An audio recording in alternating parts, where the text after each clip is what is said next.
Sekarang kita ikuti pula sambungan daripada video Kesultanan Melayu Johor Riau, iaitu sambungan daripada perincian 6.1 dan 6.2. Okey, 6.3 strategi menghadapi cabaran.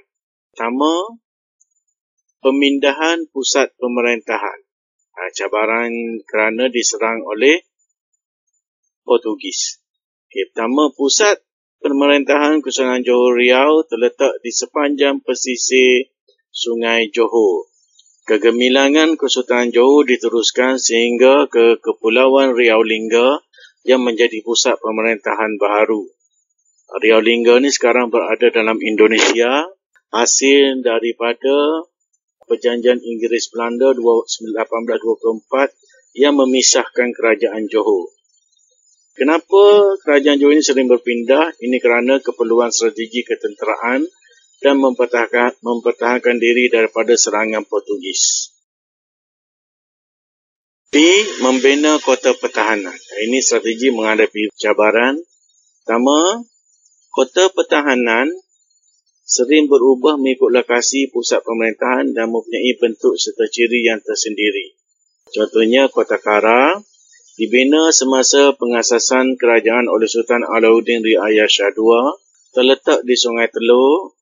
Pagar diperbuat daripada pancang kayu besar setinggi 40 kaki, diperkuatkan dengan senjata iaitu bedil dan meriam. Terusnya, Belanda bagi menghadapi cabaran, baginda menjalinkan hubungan dengan Belanda.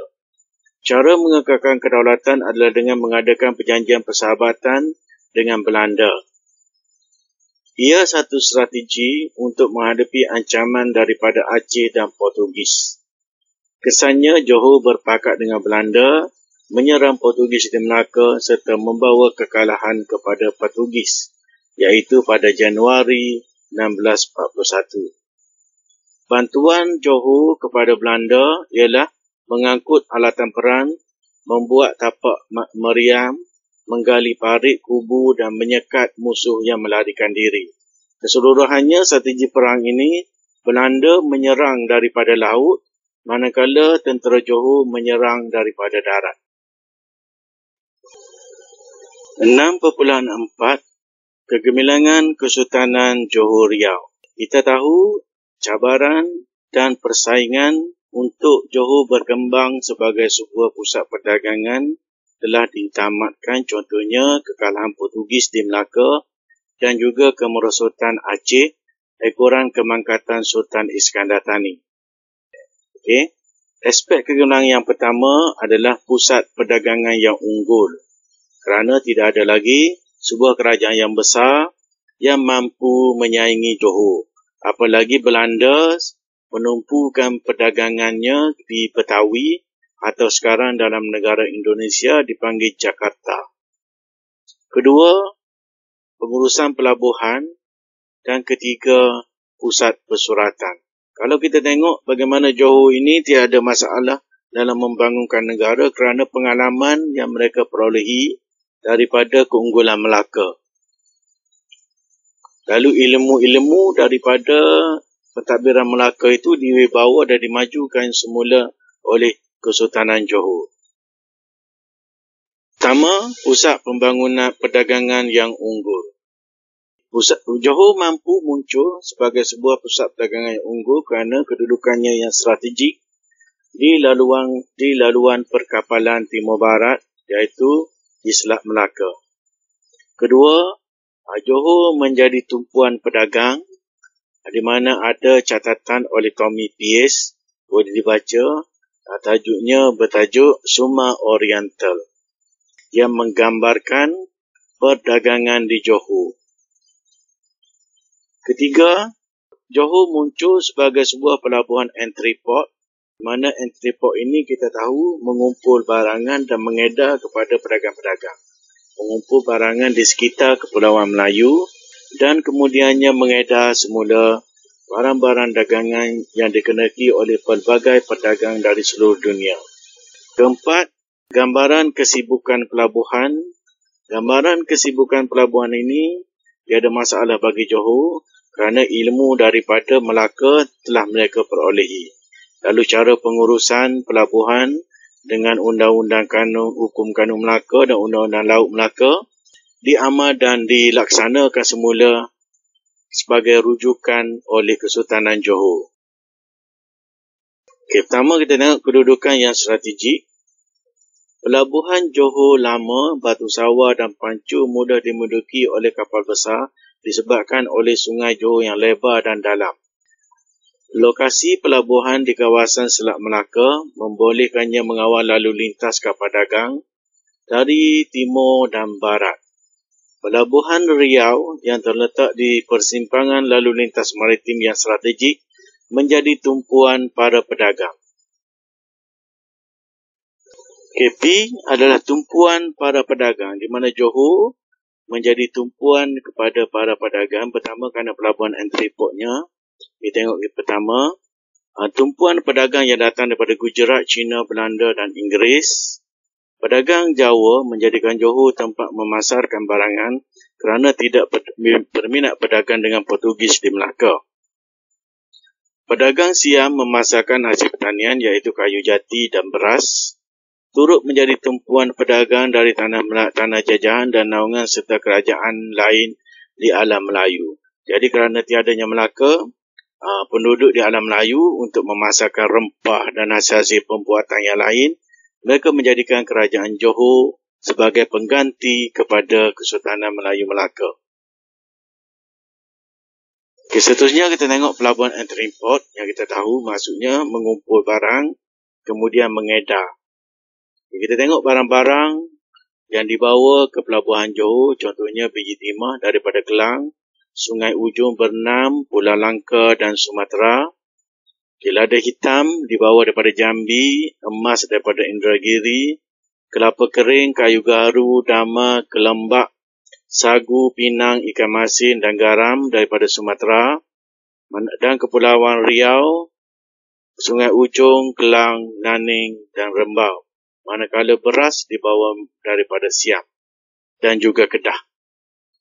Pelabuhan Batu Sawah menjadi tempat tumpuan pedagang-pedagang Cina. Mereka membawa barangan seperti benang emas, kain sutera, tembika, seramik, kuali, besi, teh dan tembaga. Pedagang Jawa pula membawa beras, pedagang Gujarat membawa kain, wangian dan manik. Ini adalah jadual pedagang-pedagang yang membawa barang dagangan. Kesibukan Pelabuhan Johor Riau. Terdapat 500 hingga 600 buah kapal dagang berbagai wilayah dan bangsa yang berlabuh dan berdagang di Pelabuhan Johor Riau. Antara kapal yang berlabuh ialah kapal Siam, kapal Portugis, Inggeris dan pulau-pulau alam Melayu. Itu adalah gambar Tommy Pierce yang menggambarkan kehebatan urusan perdagangan di Pelabuhan Johor melalui bukunya Suma Oriental. Kegemilangan Kesultanan Johor Riau seterusnya adalah pengurusan pelabuhan. Apapun kita tidak pelik kerana Johor ini pernah dan mengambil ataupun mengadaptasi ilmu-ilmu daripada kerajaan Melaka. Pertama, Johor memperkenalkan timbangan dan sukatan supaya pedagang-pedagang tidak tipu dan urusan jual beli dapat berlaku dengan baik dan adil. Ini adalah peranan orang penting dalam menguruskan pelabuhan iaitu Syah Bandar. Ketiga, Johor mengamalkan sistem naungan. Keempat, menyediakan kemudahan-kemudahan di pelabuhan. Sama juga seperti kita tengok di Melaka, antara kemudahannya adalah pemunggahan barang, penjagaan barangan, penginapan untuk pedagang-pedagang, kemudian ada lagi bekalan-bekalan membaik pulih kapal dan sebagainya. Sebenarnya yang sama tu kemudahan membaiki dan membina kapal. Peranan orang laut sama seperti Melaka juga menggunakan peranan orang laut. Kemudian urusan jual beli dilakukan dengan pengenalan sistem mata wang. Kegemilangan Kesultanan Johor Riau seterusnya adalah dalam kegiatan persuratan. Kita tengok munculnya karya-karya yang agung, contohnya Sulatus Salatin dan Hikayat Hantua yang dikarang oleh Tun Sri Lanang. Begitu juga munculnya karya-karya lain seperti Tajuk Salatin yang dikarang oleh Bukhari Al-Jauhari,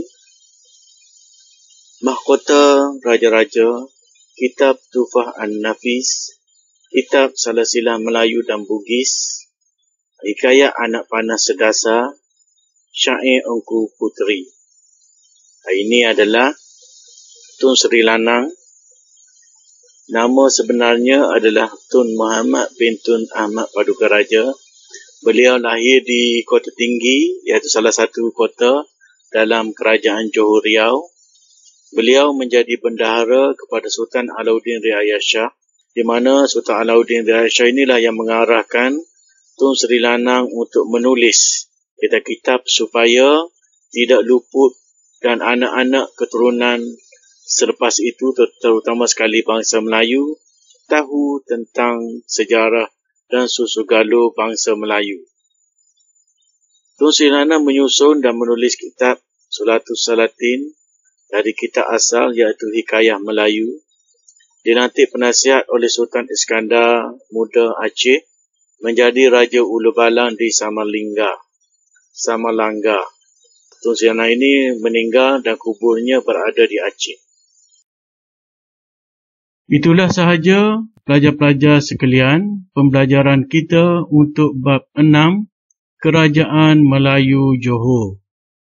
Pastikan pelajar ikuti video yang seterusnya pada bab 7 iaitu kerajaan-kerajaan yang lain yang akan kita teruskan pembelajaran pada bab 7 nanti. Untuk itu, cikgu ucapkan selamat maju jaya. Assalamualaikum warahmatullahi wabarakatuh. Salam sejahtera. Terima kasih.